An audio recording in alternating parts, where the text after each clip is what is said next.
ተፈጥሮ ውበት ያስጌጠቻቸው ስፍራዎች የአፍሪካ ብርቅዬ ዞኖች መገኛ የምስራቅ ሐረርጌ ዞን ያልተዘመሩ ሀብቶች ተፈጥሮ አንድም ሳይበረዝ ሳይጨመር ሳይቀነስ ብዙ ውበት ብዙ መልክ የሚታይበት ስፍራ ባለቤት ነው።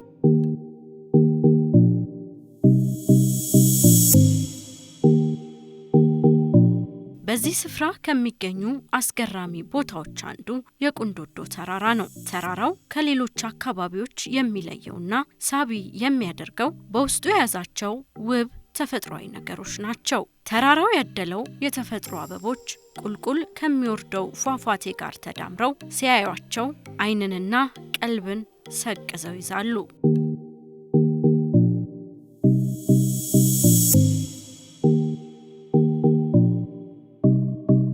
ቁንዶዶ ተራራ ከያዛቸው የተፈጥሮ መልኮች በመነሳት ብዙዎች ተፈጥሮ እንዴት እንዲህ አድርጋ ጠበቀችው ሲሉ ይደመሙበታል። የቁንዶዶ ተራራ አስደናቂና ማራኪ የቱሪስት መዳረሻ ሲሆን ምስራቅ ሐረርጌ ጉርሱም ወረዳ በኤጀርሳ ጎሮ ይገኛል።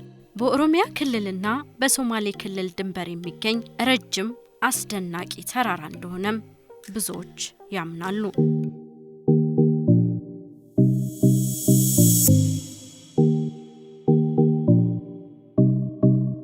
በዚህ ስፍራ ተስፋዬ ገብረአብ በብዕሩ ብዙ ያለላቸው ባለ ብዙ ማራኪ የተፈጥሮ ውበት ባለቤት የሆኑና በተለይም የጀግንነት ስም ሲነሳ አብሮ ስማቸው የሚነሳው የቁንዶዶ የዱር ፈረሶች ይገኙበታል።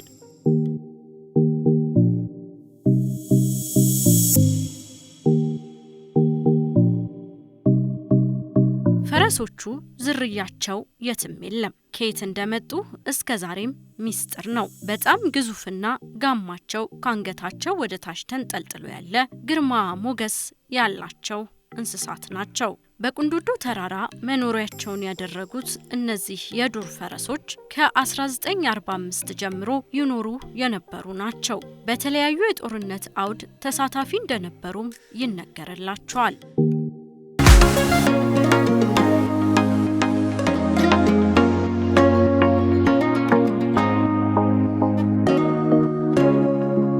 በፊት 8 ብቻ የነበሩት የቁንዶዶ የዱር ፈረሶች የክልሉ መንግስት ከአካባቢው ማህበረሰብ ጋር ባከናወነው የተቀናጀ ስራ ደህንነታቸው ተጠብቆ አሁን ላይ ቁጥራቸው ከ30 በላይ ደርሷል።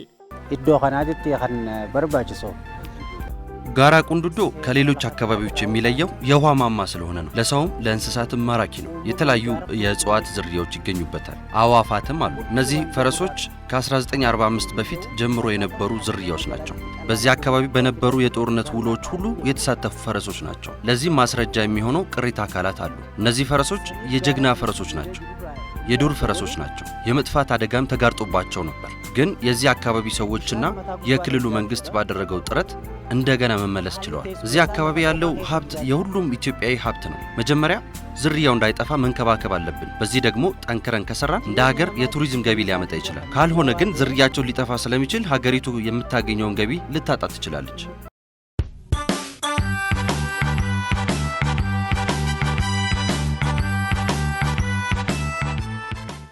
ሴና እንደገቡ ሴና ሄሮ ዴራቲ እነዚህ ፈረሶች ረጅም ታሪክ ያላቸው ፈረሶች ናቸው። በመሃል የመጥፋት አደጋ አጋጥሟቸውም ነበር። በክልሉ መንግስት በተደረገው ጥረት እንደገና ሊመለሱ ችለዋል። በነገራችን ላይ ይህን ፈረስ ልዩ የሚያደርገው እንደ አፍሪካን ብቻ ሳይሆን እንደ ዓለምም ዝርያው ልዩ በመሆኑ ነው። በታሪክ እንደምንረዳው በዓለም ላይ የነዚህ ፈረሶች ተመሳሳይ ዝርያ ያለው በአውስትራሊያ ብቻ ነው። ይሄ ቅርጽ የኦሮሞም ነው፣ የኢትዮጵያም ነው፣ የአፍሪካም ነው፣ የዓለምም ጭምር ነው። ትንሽ ስጋቴ እነዚህ ፈረሶች ዝርያቸው እንዳይበረዝ ነው።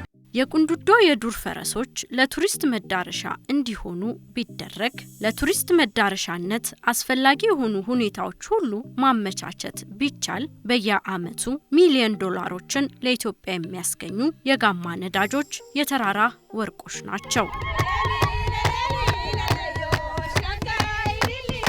በምስራቅ ሐረርጌ ዞን የባቢሌ ዝሆኖች መጠለያ፣ የልጅ ኢያሱ እስር ቤት፣ የቁልቢ ገብርኤል ገዳም፣ የባቢሌ ትክል ድንጋይና የተለያዩ ዋሻዎች በቱሪስቶች ይጎበኛሉ።